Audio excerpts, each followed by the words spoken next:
Samantala, halos 50 kabahayan natupok sa magkakahiwalay na insidente ng sunog sa Western Visayas at Mindanao. 2 katao patay. Balitang tinutukan ni Jan Sala ng GMA Regional TV 1 Western Visayas.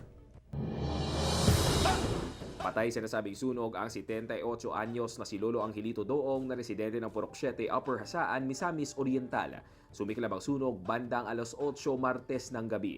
Napag-alamang nag-iisa si Lolo sa kanyang bahay nang sumiklab ang apoy. May sakit si Lolo bunsod ng stroke at lumabas pa raw ang kanyang anak nang mangyari ang sunog. Sa laki ng apoy, umabot na sa ikatlong alarma ang sunog bago ito tuluyang naapula. Natagpuan na lamang ang sunog na katawan ng matanda sa kanyang higaan. Umabot sa 600,000 pesos ang iniwang pinsala ng sunog. Patuloy pang iniimbestigahan ng Bureau of Fire Protection 10 ang insidente.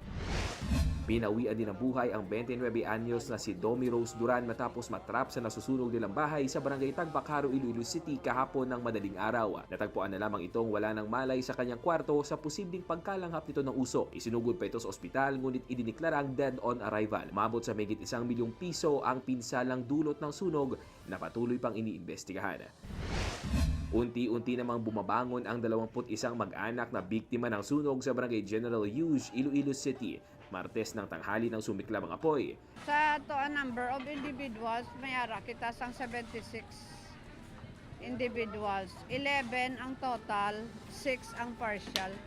Nagbigay na din ng tulong sa mga nasunugan ng City Social Welfare and Development Office. Kasalukuyan pang inaalamang sanhi ng apoy.